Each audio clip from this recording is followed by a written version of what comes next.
The key to fishing these tubes is to make sure that they fall to the bottom. And how you know when they fall to the bottom, when you lift your line up, your line actually falls, is pulled. When it hits the bottom, it goes slack. So you know you've hit bottom. So it's not an aggressive jigging motion at all. I try to explain to people that the key is to drag the jig. So that's what we're doing. We're actually casting out, letting the jig hit the bottom. And in this case, we got a nice break. We're in 19 feet of water. And then you just gently lift it and pick up the slack line. And you repeat this over and over again. And a lot of times you don't feel the fish grab it. Just when you go to lift, there's a bit of resistance, and that's the fish. He's got the bait in his mouth. So you have to really give it a good hook set. And because we're using soft rods that are designed to use soft plastics like this, in some cases I'm setting the hook a couple of times. Because smallmouth bass, especially if they get up over 15 inches, have pretty hard mouths. So you have to make sure that you hook the fish past the barb. Otherwise, the smallmouth will come up out of the water, shake his head. Oh, I just had to pick up. He pulled my rod right down, and I lost it. That's what I get for talking. Because a lot of times they'll throw the hook.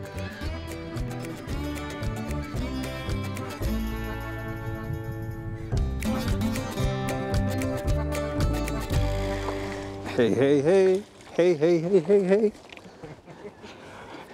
While Bill is doing office work, I'm actually fishing. Bill, I think we're on the spot. Excellent. Isn't this fun?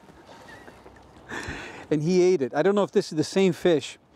Just about 2 minutes ago, I made a cast towards the shore, and I was looking at the shoreline, looking at my sonar, because we just came to a new spot. And then I realized that my line, when I pulled it up, was about 10-15 feet out from shore. So it didn't drift out there. A fish picked it up and took it out there, and I didn't even feel it on. Man, I'm gonna need the pliers on this guy. Yeah, thank you. Just the regular ones. Perfect.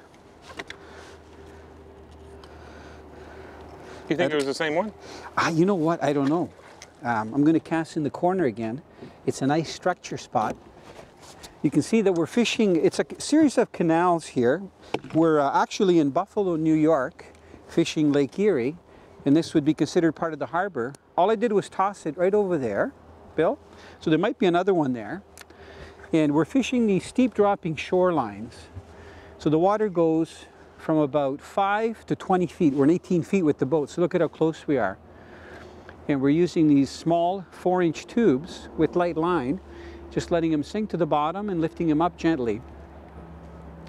We've got overcast skies, which I think is helping, because a lot of times these smallmouth in Lake Erie, the water's real clear, and they can spook when you get even close to them.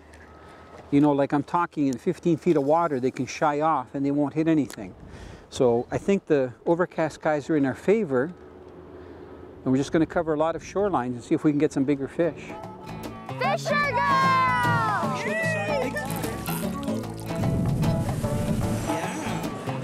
Gotta have pink!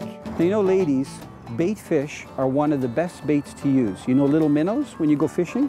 Because big fish, if you want to catch big fish, they like to eat little fish. So minnows are great. The only problem is you got to be very careful, because in the last few years, especially in Ontario, certain fish have gotten a virus. It's called VHS, and that's an acronym. And this virus is kind of like the flu in people. And fish from certain bodies of water have this virus, and it can kill fish. That's how bad it is, just like some of the human viruses. So the government of Ontario has said that if you use bait fish, you should be using bait fish that come from the waters that they've been caught and fished in those waters.